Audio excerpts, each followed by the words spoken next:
Smith. What's up, Jared? Happy Sunday and happy Mother's Day to all the mothers out there. How you doing? Yes, happy Mother's Day, everybody, including you look lovely today. I know you've got a big Mother's Day brunch planned for after the show. Yes. I as well will be partaking in some Mother's Day festivities. Happy Mother's Day, Karen. You have my back no matter what. I love you for the amount tweeted out this morning. If you had the over on the amount of times that she's just been there for me, regardless of circumstances, you would have cashed that ticket a long time ago. I know we have a lot of degenerate gamblers that watch our show that probably are glued to their screens every day. Take some time today and every day and show some appreciation for mama. Trust me, you won't regret it. Yeah. And it's actually really funny. My mom's name is also Karen. Is it really? Wait, really? Hi, Karen. Yeah, not kidding. Not kidding. But she's like, my name's Karen, but I'm not a Karen. That's what she always says. See, my mom kind of is. That's the irony there. And she hates. But no, she's got a big heart, but she could be a little rough around the edges sometimes. But I love her anyways. Yeah. My mom's like, my name's Karen, but I'm not a Karen. I'm definitely not a Karen. My mom's like the sweetest angel ever. Love you, Mom. Happy Mother's Day. Yeah. So I hope everyone's having a great Mother's Day, celebrating the ones around you. We're going to celebrate some good bets that we've been making recently. I won both my hockey bets yesterday, which I felt pretty good about. Dallas Stars money line and the Avs over in that game because the over didn't hit in game 2. I knew they were going to come out hot in game 3 and just make it happen. That was exciting. I got a couple more NHL bets for you today. We're going to start off, though, with Better Up, talking a little MLB. Lots of games on the slate today for Sunday Fun Day. We have NBA Morning Raider Jonathan Von Tobel coming on from VSiN, breaking down the 2 games that we have today. NHL Ice Picks. I love my Ice Picks. I love my postseason hockey. Nothing better than the atmosphere around postseason hockey. It truly is the best. Then we can't end without our Pickswise play of the day and our 3-star play of the day. So without further ado, let's get into it. Gerard, let's bet it with Better Up. Yerfies, Nerfies, yes runs first inning, no runs first inning. We talk about it every day. Yesterday, the Yerfies went 7-8. They're 204 and 200 on the season, 50.4% to the Yerfie. Now, if you bet all Yerfies, you're still down 18.35 units. If you bet all Nerfies, you're down 48.7 units. So we're not blindly betting these. We're doing research on them, making sure they're not too juiced because for some of these bets, they're just a little juiced in the spot. Cincinnati, at this point, has 4 straight Yerfies. They've scored in all 4 games and have conceded in 3. So, Jared, heading into today's slate, what Yerfies and Nerfies do you like? And I don't bet these often, but I have a Yerfie today. Or Nerfie. Yeah, you're getting involved. But I have a Yerfie today. Or Nerfie. Yeah, you're getting involved today. A few things. First of all, the note on Cincinnati. The reason why that is remarkable is they were on this like awful run of like it was like 18 straight losses or something, like 2 of their last 20. Like they're one of the worst teams, if not the worst team in baseball. But over the last 4 days, they're probably starting to hear some of that noise, and they've bounced back accordingly. Really quick, can I just pause you for 1 second? My dog is trying to go outside right now. Look at this. He's sitting there crying. He's like, I'm like, dude. Yeah, that sounds like me when I don't get my way either. What's your dog's name? Sorry, keep going. What's your dog's name? No, now we got to talk about your dog. His name is Kobe. He's a cute little guy. Aww, look at it. Just Kobe wants to go outside.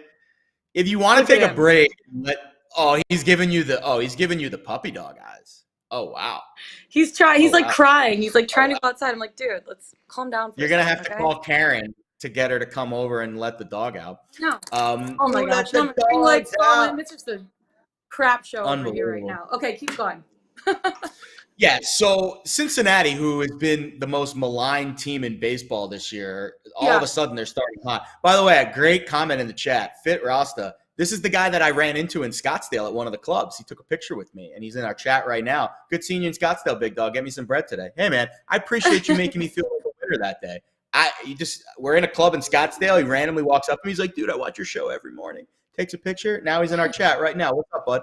All right, let's talk about – I know. What's up? Shit Rasta. I love the name too. All right, let's go with some. I mean, listen, the strategy continues to be the same. At this point, based off the fact that you're down, almost 20 units on the yes, over 40 on the no, the odds of one of these sides being profitable this season is pretty slim, unless there's like this insane run of Yerfies or Nerfies. It's going to probably have to be Yerfies based off the fact that they're down a little bit less. But it hasn't really been a good system on either side because, again, they're basically dead even on both sides, and the books will win with the juice. So we're going to take plus money where we can, and we're going to try to find some yeses. And I think I got two spots today I like. You see them there at the bottom of the screen. Let's start with the Athletics. While you're talking about these, I'm letting my dog outside. Keep going with your thing.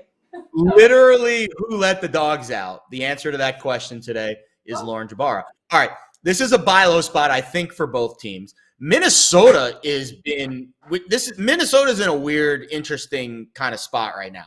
So 6 straight Nerfies for the Twins. They're 13 and 15 on the season now with Yerfies. And again, 6 straight to the no. But despite that, over the last 7 days, they are a top 10 team in WOBA and WRC+. So that just shows you just how random these bets can be. The Twins are a top 10 offense in the last week, but they haven't scored a run in the first inning in their last 6 games. So again, when that happens, the odds shift back towards the yes, and we're getting really good plus money. And I think, to me, plus 125, very good price. Dalton Jeffries, Chris Paddock, your pitching matchup again. And when I see plus 125 to the yes, that leads me to believe that there's 2 aces on the mound for both teams, or the offenses are just terrible. I just told you that's not the case with Minnesota. And the aces, goodness gracious, Dalton Jeffries is not an ace. Neither is Chris Paddock. These 2 guys are a combined 4 and 5 to the Yerfie this season. So they're kind of, again, coin flip. I'll take the plus 125. Marlins Padres, this is even a bigger number, plus 140 here to the yes. Trevor Rogers, Joe Musgrove, these guys are a combined 5 and 5 to the Yerfie this year. Coin flip on both sides. I'll take the plus 140. And Musgrove has terrible numbers against the Marlins in his career, a 400 WOBA and a 570 FIP. Small sample size, but still, he has not had success, especially against the top of this Marlins lineup. Miami and San Diego both they played each other last night. It was a Nerfie, but that broke a string of 3 straight Yerfies for Miami. And San Diego had 4 straight Yerfies until the no last night. So these are plus Yerfie teams, and I'm going to take the plus 140 again. Just like last night, we had 2 plus monies. We went 1 and 1. We finished the night. We'll do the same thing again tonight. Yeah, and I'm actually on a Nerfie today. And it's hard because you try to find these, like, not juiced. You're really good at finding the plus money Nerfies and Nerfies. I'm looking at the Royals-Orioles game, under half run in the first inning, minus 110. I got that on FanDuel. Now, it's a doubleheader today between the 2 teams. Daniel Lynch is on the bump for the Royals, 2-1 on the season with a 3.86 ERA. He's struggled a little bit in first innings. He's only held teams scoreless 2 of his 4 starts so far. But those 2 that he allowed runs, it was against the Cardinals and the Yankees, 2 top 5 offenses. Now, the Orioles ranked 29th in OPS and 28th in WRC+, and they've been held scoreless in 22 of 24 first innings this season, including all. FanDuel says Jordan Lyles is going to be the starter for Baltimore, but the MLB app says Bruce Zimmerman at this point. I don't think it's going to matter who's on the mound for them. So Lyles and Zimmerman both haven't allowed a run in the first inning all season. The Royals ranked 25th right now in OPS and WRC+ against righties. And the Royals scored a run in 2 of 8 road games in the first inning so far this season. So I really, really like the Nerfie in this one. No runs first inning, under a half run, minus 110. I got that on FanDuel. So lock that in. It's basically just a battle between 2 not great teams. The Royals suck. The Orioles are not that great offensively either. So feeling pretty confident about this one. You also have a couple strikeout props, yeah? Yeah. Well, we're going to do the same thing we did yesterday. So yesterday, remember, we did the daily double on Framber Valdez, and both cashed. He had, I forget how many strikeouts, but he went over 4.5, and he went into the 7th inning, which is very positive. We're going to try the same thing today with Walker Buehler. And to me, it's kind of the same situation. So yesterday we had Framber Valdez, who has plus stuff, but he was, maybe underachieving just a little bit to where his numbers are historically and where you think his stuff is. And he was facing a minus lineup in the Tigers. Kind of the same situation today. Buehler, now he's not at home. That's the one thing to keep in mind here. But he's facing a minus lineup in the Cubs, who have not had good numbers this season. They've got the 10th highest K rate overall and the highest K rate in the last 7 days at over 30%. Walker Buehler, over 5.5 Ks, over 17.5 outs. That's basically 6 innings. He's projected for 6.7 strikeouts and 6.4 innings over at Fangraphs. Now, again, we talked about buying low on Framber Valdez. I feel the same about Walker Buehler. His K per 9 is 7.8, which is by far and away the lowest of his career. I mean, this is a guy that was 9, 10 Ks per 9 through the first few seasons. His fastball velo down just a little bit, average 95 flat. Last year it was 95.4. That's not a huge dip. I don't want to look too much into that after just a few starts. He's throwing a lot more cutters this year, though, and that's interesting. He's going from 15 to 23% usage rate on his cutters this season.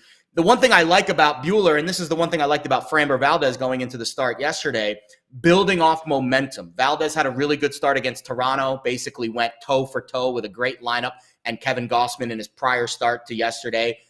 Walker Buehler's had 2 really good starts in a row. 5 innings, 1 walk, 5 Ks against the Tigers, no runs. 9 shutout innings, 3 hits, 10 strikeouts against Arizona. So his last 2 starts, 14 innings, 15 strikeouts, 1 walk, 0 runs. So I think, again, the K per 9 numbers are low, but we're starting to see that dominant ace Walker Buehler pitch a little bit better now that we're into the month of May. The key here, too, for Chicago and LA, it was a doubleheader yesterday. The bullpen for the Dodgers had to pitch 6 innings. Kershaw went 7. Tyler Anderson went 5. Those are good outings for 2 starters, but again, 6 innings of bullpen work yesterday. Maybe they push Walker Buehler 1 inning more than they normally would to get a little bit more out of it. The one negative for me here is the game's at Wrigley. The temperature is not, it's a little cold. We'll see, if that matters. I don't think it's going to matter, but just something to throw out there that he's not in the friendly confines of Dodger Stadium. He's on the road at Wrigley Field, so keep that in mind. But I think Buehler, I got plus money, plus 110 for the strikeouts at DraftKings and then minus 105 for the outs. I think it's another good daily double. At worst, I think we split the pair. Bueller. Name that movie. Bueller. Name that movie. Ferris Bueller's Day Off, people. The name is literally the movie. Today? Guess who doesn't have a day off today? It's Jonathan Von Tobel as we bring him in to talk a little NBA action because the NBA doesn't sleep, my friends. So let's bring in JVT.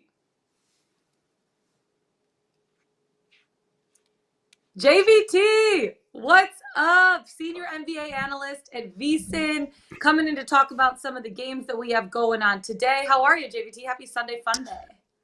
I'm good. You could not have brought me in on a worse reference. I've never seen that movie before. I know the movie. I know who's in it, but I've never seen it before. This is your homework for the week, is you have to watch Ferris Bueller's Day Off. I can quote the entire thing. It is so good. It's hilarious. Matthew Broderick. So as we Well, I will tell you this. So as I've come on more and more, I feel like you guys should know more about me. I do have kind of this weird thing that I tend to resist watching movies before the year I was born. So 1990 is the cutoff. What year did it come out? Probably like before. 80s. Yeah. Okay, There's definitely Can't do it. I was born in 92 and I still saw it. Young guy. Yeah, no, I can't do it. I think for me, it's about the immersion. Like I'm so spoiled by movies today. Like the effects, everything. I can't do it. I can't do it. So I'll try. Oh my God. I will try at some point. So you haven't seen the original Star Wars, which came out in 1977? No, this rule kind of came along later in my life. So I've seen some old movies. I am fans of some old movies, like low key Willy Wonka and the Chocolate Factory, the old ones, pretty dope. That's but it's very few and far between. I've never heard someone call Willy Wonka dope, but I mean, I can mess with it. That's great. Okay, we've been watching some really good games. Yesterday, obviously, we saw the Warriors absolutely annihilate the Grizzlies, and then you see the Bucks narrowly beat the Celtics, which I pushed in that one. I had the Celtics getting 2 points. Don't mind it. I didn't Wow. lose. Yeah. You know what? Went to the well. So I'm at home with my family right now. My dad's a big sports gambler. He watches the show every single day. And we were looking at the live line of the Grizzlies Warriors game when the Grizzlies were up like 12. He's like, this is wild. The Warriors are still favored by 3, even though the Grizzlies are up. I'm like, we all know what the Warriors are capable of doing. At this point, JVT, which of the teams that went down 2-1, the Grizzlies or the Celtics, do you have a little bit more faith in coming back and winning the series if they could? I think it's definitely Boston. You know, when you look at the way that Boston, the constant in that series with Milwaukee is Milwaukee has actually been terrible through 3 games offensively. And yes, they have 2 wins, but their best offensive rating in an individual game standpoint has been 103. You know, even yesterday, an offensive rating of 101, just barely over a point per possession in this series up to this point. Boston's been consistently good on the defensive end of the floor. And so I think you're gravitating there because when you look at Boston and their ability to defend, and yes, Giannis had a really good game yesterday, but the ability to shut down the other pieces around a Giannis Antetokounmpo, the fact that you're not going to get, I would think, at least the very inefficient performance that you did from a Jason Tatum type. And you see how deep they are. Al Horford looked like he was 21 yesterday. It was incredible what he was able to do for them. So I think they have much more weapons. They have more things to lean on here. And their defense, that's the one thing I look for in this series is despite the results, is there like a constant thread here that you can kind of rely on? And through 3 games at this point, it has been the Boston Celtics defense. Because for the Milwaukee Bucks, well, they've been good in 2 out of the 3 games. We do have that game 2 performance that was the outlier, in which Boston went absolutely nuts, took advantage of that drop coverage, shot very well, and had a really good offensive showing. So for me, it's going to be out of those 2 at least, it's going to be Boston because they are very reliable defensively. Yeah, and there's just so much to digest with these series. Now, the one thing is that they get a lot more time. Like when you watch the hockey playoffs, everything's so regimented. 1 day off, 1 day on. The Boston series, what was it, 3 days off? And now they are going to play again tomorrow. So we're going to start to get back into the every other day vibes with some of these teams. But is the space between the games, does that make it hard to kind of see, all right, is the regular momentum that we expect with the zigzag theory and all these things that we are normally used to handicapping in the postseason, is it harder to deal with, oh my goodness, there's 3 days off? It could be a completely different series from one game to the next. I don't know if it's harder because in the NBA postseason, it's so much more different in the regular season because, right, they're scheduling spots, all these things. But in the postseason, you're actually game planning. And so even if whether it's 3 days off or whether it's 1 day off, you'll see completely different game plans on a day-to-day basis from these teams as they move forward in these series. So for me, I don't know if it's much harder because you're just talking about these teams getting times to make adjustments, and they're going to make those adjustments, whether it's 24 hours in between games or whether it's 3 days in between games. And so I think that's why you kind of get this back and forth nature of some of these series and some of these different results. And, you know, people like the zigzag theory, Jared, as you mentioned. For me, it's just been more about like these teams make adjustments, they change, and then it's in the ball of the other court, the other team's court. They're like, okay, now you change. For example, Dallas. You know, Dallas in that game on Friday, Dallas went, okay, you know what? We're going to try to play better defensively, but our change offensively is every time Luka Doncic gets the ball, Mikal Bridges is a really good defender, but he's going to body him up. He's going to post him up. He's going to bang him down low, and he's going to take him to the rack. And all of a sudden, the first 2 games of that series, Dallas had 35 attempts within 4 feet of the basket. In game 3, they had 25. So like that you just see these changes day to day. And I think that's kind of the more difficult part about it. To me, it's not so much the time between games. It's just that each and every single time we see these coaches make changes in their game plans. And I think that's why you get these different results. You look at the series between the 76ers and the Heat. Embiid, 1 game down now, back from injury. Lowry, 1 game down now, back from injury. In this series, neither team has scored more than 106 points. And we're used to seeing a little bit more offensive intensity from these teams. Do you think we could see a little bit more of an offensive battle in game 3? Or is a team like the Heat, that's one of the top defensive teams in the league, going to continue to slow down a team like the 76ers? Yeah, I think you're probably going to see this kind of just take the shape that we have seen now, especially this last game. Now, I will say what's going to be interesting is Joel Embiid, because Embiid he was brilliant defensively in game 3. You know, a lot of people are going to focus on the 18 points. I think it was like 5 of 12 from the floor. But what he did to shut down Bam Adebayo was incredible. Bam Adebayo was plus 14 in the first 2 games. He had scored 23.5 points per game in those first 2 contests, 9 points in that game with Joel Embiid back on the floor. And I think that's a really big difference with Embiid back there. But on the flip side, Embiid can be, as we know, a 30-10 type of guy, and he was not that dude there in game 3. So I do wonder if when he comes back, now he's got a game under the belt. He's played with a mask before, but that was back in 2018. Now you've played a game. Now you feel like you can maybe get a little bit more aggressive. You see like the double-digit attempts at the free throw line, like 10 to 15 or a little bit more. You see the 30-point scoring, and maybe that pushes that up. But to your original point, these are two really slow-paced teams. These are two teams that I think want to build off of their defense as opposed to playing offensively. And I think you're still going to get this shape of like a really low-pace, scored, grind them out type of series as opposed to like a little bit more of a high-scoring affair. I thought Atlanta and Miami was going to be more of the high-scoring series for Miami. Totally. And they ultimately, right? And I didn't really take shape in that series. This one seems like this has got like 90s basketball, like 90-80 written all over it every single game. Yeah, that's actually super tough because watching the Heat. Sorry, Jared, just a quick point. Watching the Heat play the Hawks, it's like the way that the Hawks find their offense is Trae Young getting into the paint, and he either has a floater or he has a lob up to like Clint Capella or John Collins, or he kicks it out and they move the ball and they get a three. Trae wasn't even able to get into the paint, and so that limited. Miami did a really, really good job defending the Hawks. And they're doing a good job defending Philly as well. Jared, you could go now. Sorry, just wanted to. No, it's totally fine. If there's anybody that can offer valuable insight on Miami and Atlanta, you are that person. You were front and center, hanging out in South Beach all week long with these guys. It was could have been worse places to have a series. Working on that 10. JVT, it's funny because when they went back down for Game 5, everyone was just so thrilled to go back down to Miami, but nobody more so than Lauren Jabara over there to go work on that 10.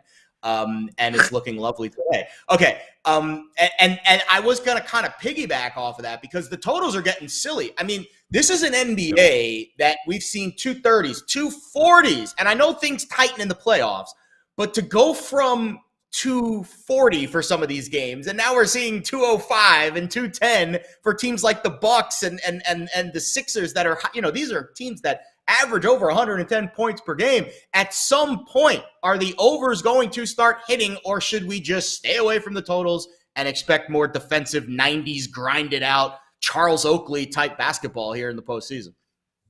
Both can be true, though, right? Because odds makers adjust. So these totals are going to continue to start to come down on the board while the games remain the same. So you're going to get into these territories like we're talking about right now, where the total is in the range like 207.5. And while I expect these games to continue to be very low scoring, you're going to start to see these pre-flop totals get closer and closer to where these games are being played. So I would say that while you don't want to necessarily like blindly play anything, what you're looking at here is you're waiting for these totals to get like a real adjustment. Once you start to get in that range of like 205 or 204 potentially, if this game goes under the total, then you can start to look at these over. Because to make the case for the over as well, the thing that Joel Embiid does, he's brilliant defensively, but these players have gravity to them, right? So when he catches the ball in the nail, you're going to have a guy shade a little bit to his side. So what happens? Danny Green all of a sudden appears and he goes 7-9 from 3-point range. I think he would hit 5-6 or 5-7 from 3-point range. So the 3-point shooting was much better for Philadelphia. It's just that their offense, struggled in all other areas. Didn't really get to the rim as well. Didn't shoot from mid-range as well. So these pre-flop totals are going to start to come down. So you're going to start to see these go over. And it's not necessarily that the games are going to change. It's just that odds makers are going to continue to adjust. These totals are going to continue to get lower. And that's what you're going to start to see here. And you see the inverse too with a lot of these series, right? As they continue to go over, totals get higher. And then eventually a game goes under and you see that adjustment back to the pre-flop total, probably like a game 1 or a game 2. Let's talk about game props for a second. Chris Paul, you look at this series, he has yet to record more than 8 assists in any of the first 3 games of this series. And he did it 5 of 6 times against the Pels. He's averaging 10.8 per game in the regular season. Is this a game where we can look at a Chris Paul prop and he maybe gets over the 8.5 in his assist prop? Because he has to really control this game 4. Yeah, I tend to think, at least in a team, again, like a team like Dallas, I would tend to lean under for Chris Paul assists, mainly because Dallas, what they're so good at defensively, you go back to that Utah series, for example, they're brilliant at running shooters off the 3-point line. It's what they've done every single time. They'll run you off the line. They'll force you into mid-range attempts. It's actually why the Suns match up really well against Dallas, because they love to shoot mid-range shots. And it's the same thing.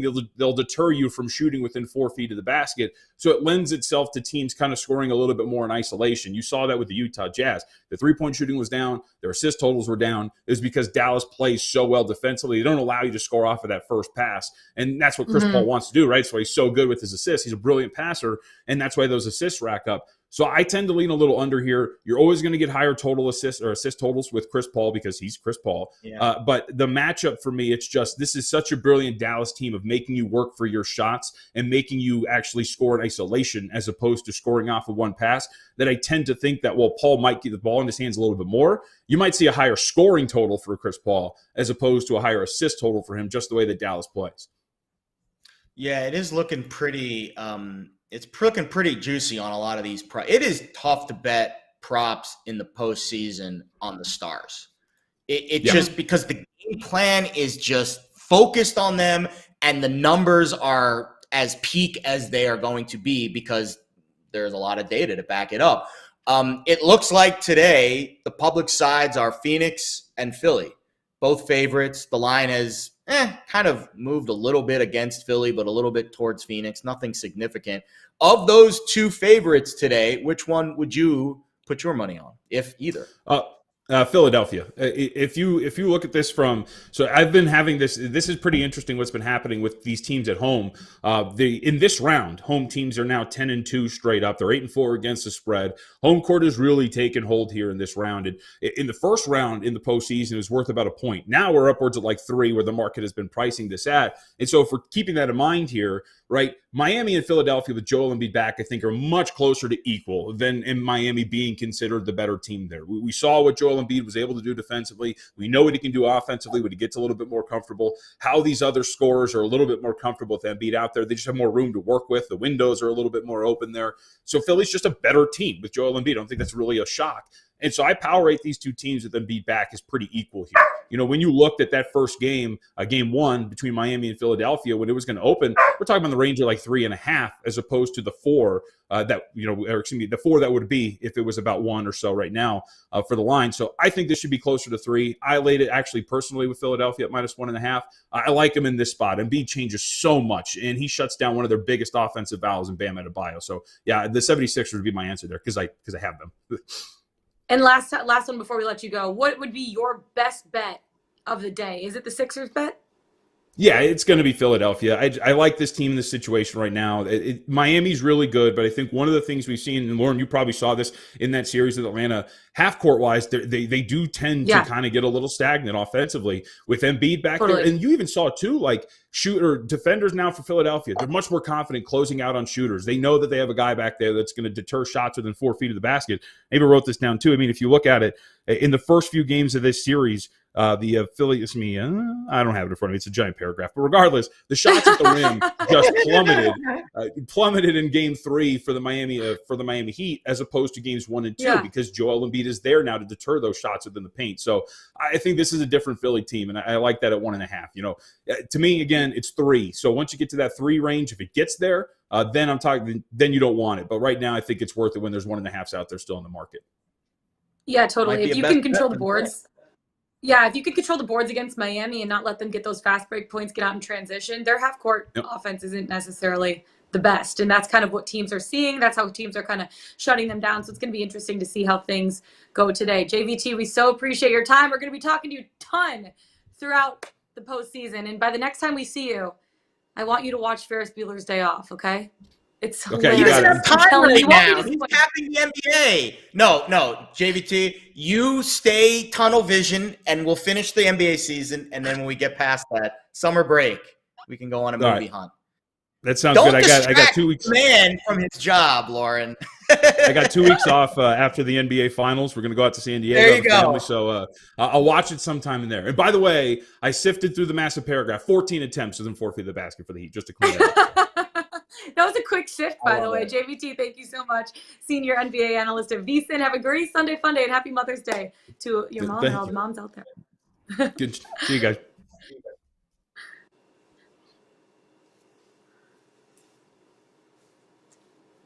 JVT, you love to see it. Okay, let's get into NHL quickly before we get into our best bets of the day. Overtime challenge, Jared. Ooh, what's going on with our faces? Overtime challenge. Oh, hi. So obviously you've been doing this little fun experiment, putting 0.1 units on these overtimes, and it's just for fun. It's not like you're seriously betting these things, just to see. Why not? No. It's like, what the hell? You know? So how's that kind of going? Well, it's not going great, to be perfectly honest. Not great, Bob, right? That's what the meme says. We're testing it out, and it's not going great. And then we'll adjust for next year. Well, here's the data that I'd like to bring to your attention. And again, no one's forcing anyone to bet these. Personally, I'm always very open and transparent about what I'm betting. I'm betting $10 on each one, which is 0.1 units. If you're sick of losing, and I don't blame you, I mean, these are 2 and 22 so far, please feel free to stop. Here's the data that I'd like to bring to your attention. Last season, in the first round of the NHL playoffs, the average margin of victory was 2.09 goals, and 35.5% of games went to overtime. Flash forward to this postseason, in the first 24 games, 2 out of 22. Just 8.33% have gone to overtime, which is obviously a losing trend. But the average margin of victory in these games is 3.2. Of the 24 games, only 4 have been decided by 1 goal. These games are being played at a wide open, helter-skelter pace. You're seeing the goalies getting pulled earlier. You're seeing the overall net minding. I think the quality has been pretty poor. And while the overtime bets aren't hitting, this data that we are collecting is showing me that maybe we should start considering those alternate or just the straight up puck lines, because these games are being played at a crazy frenetic pace. Yesterday, all 4 games were decided by 2 goals or more. Over the last 3 days, we've had a 4, a 5, a 6, and a 4. I mean, these are insane margins to be put in a postseason game. I think it will eventually regress, and we will start getting tighter games later in the series and in the second, third, and cup final round. But I do not blame anybody for jumping ship and bailing on this fun little experiment that we're doing right now, because it's not fun to lose. However, I will state this. In 6 days of betting, if you're doing it the way I'm doing it, you're down 1.4 units, which is basically 1 bet plus a sprinkle. So it's, again, not like we're losing our shirt, and we're not recommending that anybody go crazy with these. I'm just tracking it for my personal peace of mind, and I'm giving you the data here. So take what you will. But I'm curious your picks, Lauren, because you're absolutely crushing it in hockey. You've won 3 straight pods, all plus money, all sides. So I'm going to shut my mouth and let you give the people some winners. I'll give the people some winners. Okay, so I'm only betting 1 game today. I'm betting it 2 ways. The Leafs Lightning game over 6.5. There's been a total of 20 goals scored so far through 3 games. That's averaging, if my math is correct, 6.7 goals per game through the first 3 games. I think we're going to see a little bit more offense in game 4. The only thing keeping that average from being higher is Tampa Bay was shut out in game 1, which isn't necessarily what Tampa Bay usually does. We're going to get some fire hockey. We won't need an empty net goal like we did in game 3 to push it over. This game is going to be a lot more comfortable. So looking at a game like the Leafs and the Lightning, who were 2 of the best offensive teams during the regular season, over 6.5. I'm loving my overs. And the only time I bet totals, guys, is when I actually feel very, very confident about it. I'm never just guessing on these totals. Obviously, I lost 1 the other day with the Avs Preds. The Preds were able to figure out the Avs, and they ran into a hot goaltender in Connor Ingram, who had his first ever postseason start and fourth ever career NHL start. No one expected him to save 48 of 50 shots on goal. So, you know what? And they had 20 high danger scoring chances. At that point, I'll take my bet, take my money, because good for that guy coming out and playing a strong game. But we won the over in yesterday's Avs Preds game. Feeling good about this over. My other bet is my best bet of the day. So before we get into that, Jared, let's go to Pickswise.com and talk about the 3-star play of the day. Who do we got? Oh, let's take a look. Let me hit a refresh here, see if anything's been updated since this morning. Not a whole lot going on today. Our buddy, listen, Ricky Diamond, if you're a tennis fan and you're not following Ricky Diamond, shame on you. This dude just keeps spitting out winners, tennis win, like obscure matches too.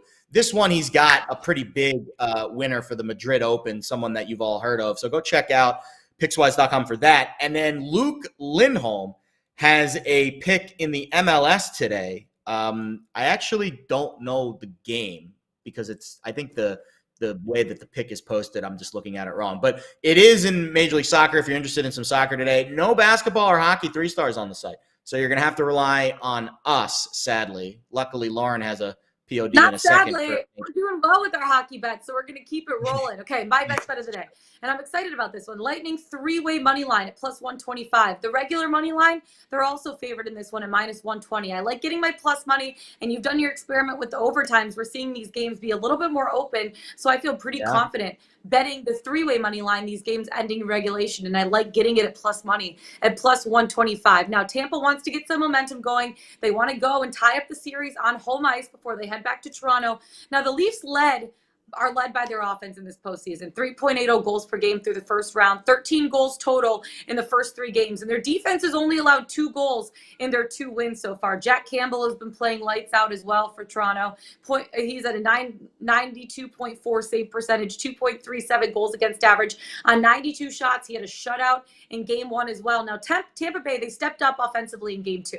They had 5 goals. Now they have 7 goals through games 2 and 3 combined. The defense, though, allowed 13 goals in the last 3 games. And some of that has to do with Vasilevsky. He hasn't played necessarily up to his standard. He's only at an 89% save percentage and 3.72 goals against average on 100 shots. Now, he's going to find his rhythm sooner rather than later. He's a Vezina Trophy contender. He was like 4th in the Vezina Trophy race this year. The Leafs have been in control of this series. They're going to exploit some of the mismatches. But Tampa Bay, I think they're going to start to see a little bit more production from a guy like Steven Stamkos, who's one of their veteran leaders. He only has 1 assist so far through 3 games, but he had 106 points during the regular season. Then you also look at a guy like Braden Point, who only has 1 goal so far through 3 games. I think he's going to be able to get it going. This is the stat that really sold me on this bet. Tampa Bay is 16-0 following a postseason loss over the last 3 years. So Vasilevsky's unbelievable too. We gave you those numbers last time after game 1. And that, we saw that in game 2. They lost in game 1. They came back with a 5-3 victory in game 2. They got bitten by a hot goalie in game 3. They're going to bounce back in front of a home crowd. Vasilevsky's going to step up. They're going to get more production from Steven Stamkos, more production from Braden Point. They're 16-0, Jared, following a postseason loss over 3 seasons. I love those stats. I love when the trends favor me. Give me the Lightning 3-way money line at home at Amalie Arena. Give me it at plus money, plus 125. Who do you got for your best bet of the day? I love this bet. Again, it kind of goes back to yesterday or the other day when we're tailing teams that we have series bets on. But this one I like so much that I think I'm gonna bet this one solo with you. And I tend to be conservative when I have a series bet on the Lightning. We obviously want the Lightning to win. For the goodness gracious, can the Lightning please win? Excuse me. Sorry, I got so excited about your Lightning bet. I knocked it down. The computer all over the place. I'm going to tell you on this one. I really like this bet a lot. And what sold it for me was, you're right, the Vasilevsky number specifically after a postseason loss since 2020, which is when they started this run, is unbelievable. I'm also going to be on – so I trust the analysts that we bring on this show. That's why we bring them on the show. Scal's over. Listen, first of all, I thought the game yesterday should have went to overtime. That was like inches, nanoseconds away from an overtime peel. But Scal got that handicap right. There were a ton of open shots. The pace was very high. Nobody could hit a shot. It's a make-or-miss league in the NBA. Sadly, we were on the wrong side of the make-miss quotient yesterday with that Celtics-Bucks over. But I bet if they played that game out 100 times, that game would have went over more often than not. So we're going to continue to trust the very smart analysts that we bring on this show. And JVT, Jonathan Tobel, very animate that Philly is a bit underpriced at home today. I'll be honest, I am a little bit hesitant laying 1.5 after watching the Warriors win a game by 1 a few days ago. I know you were on the wrong end of that one too. But I'll trust the fact that games don't land on 1 in the NBA very often. We already had one a couple of days ago, a few days ago on Sunday, and this one will not land on 1. Now, you could also lay minus 125 on the money line. Obviously, that's a perfectly fair bet to make. You'll lay about 15 cents more than you would here, but I don't think buying a point really is what you're essentially doing.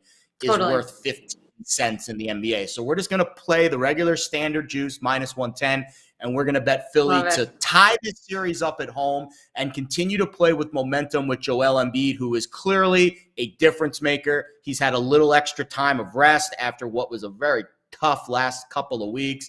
And I think Joel and the Sixers get it right today, and they continue to play very well at home. We talked about the home court advantage in the NBA becoming a prominent factor in the postseason now in the second round, and we'll back it again today with the Sixers laying a 1.5. I like it. That's it for us today. Joel Embiid coming in hot with his new mask. Mask on. Mask on. Mask okay, on. Happy Mother's Day, everybody. That's it for us today. We'll see you tomorrow. Let's get it. Let's bet it. Best of luck.